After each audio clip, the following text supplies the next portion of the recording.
രാജ്യത്ത് ഇന്ധന പ്രതിസന്ധി ഇല്ലെന്ന് ആവർത്തിച്ച് പെട്രോളിയം മന്ത്രാലയം. ആവശ്യത്തിന് ക്രൂഡ് ഓയിൽ ശേഖരമുണ്ടെന്ന് പെട്രോളിയം മന്ത്രാലയം ജോയിന്റ് സെക്രട്ടറി സുജാത ശർമ്മ വിശദീകരിച്ചു.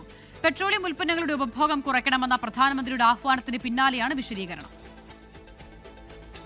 പശ്ചിമേഷ്യൻ പ്രതിസന്ധി ആഗോള ഊർജ്ജ വിതരണത്തിൽ തടസ്സമുണ്ടാക്കിയെങ്കിലും രാജ്യത്ത് ഇന്ധന പ്രതിസന്ധിയില്ല എന്നാണ് കേന്ദ്ര സർക്കാരിന്റെ വാദം. ചില്ലറ വിൽപ്പനശാലകളിൽ പോലും ഇന്ധനക്ഷാമം നേരിടുന്നില്ലെന്ന് പെട്രോളിയം മന്ത്രാലയം. पेट्रोल और डीजल के पर्याप्त स्टॉक्स अवेलेबल हैं. ഗാർഹിക പാചക ആവശ്യങ്ങൾക്കുള്ള LPG വിതരണം ഉറപ്പാക്കുന്നുണ്ട്. രാജ്യത്ത് പെട്രോളിന്റെയും ഡീസലിന്റെയും മതിയായ ശേഖരമുണ്ടെന്നും പെട്രോളിയം മന്ത്രാലയം വിശദീകരിച്ചു. രാജ്യത്ത് കർഷകർക്കായി രാസവളങ്ങളുടെ ലഭ്യത ഉറപ്പാക്കിയിട്ടുണ്ടെന്ന് രാസവള മന്ത്രാലയവും വ്യക്തമാക്കി. The fertilizer stock is comfortable.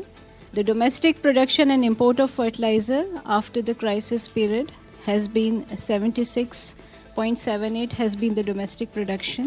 So a total of 97 lakh metric ton of fertilizer has been added to the availability after the crisis situation. Petroleum ഉൽപ്പന്നങ്ങളുടെ ഉപയോഗം കുറയ്ക്കണമെന്ന പ്രധാനമന്ത്രി നരേന്ദ്രമോദിയുടെ അഭ്യർത്ഥനയ്ക്ക് പിന്നാലെയുണ്ടായ ആശങ്കകളെ തുടർന്നാണ് അന്തർ മന്ത്രാലയങ്ങളുടെ വിശദീകരണം.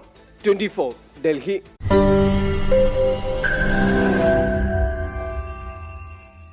ലോകത്തെവിടെയായാലും ഏത് സമയത്തും 24 വാർത്തകളും ഓഗ്മെന്റഡ് റിയാലിറ്റി പാക്കേജുകളും എക്സ്പ്ലെയിനറുകളും വിശദമായി കാണാൻ ഞങ്ങളുടെ യൂട്യൂബ് ചാനൽ നിങ്ങൾക്ക് സബ്സ്ക്രൈബ് ചെയ്യാം.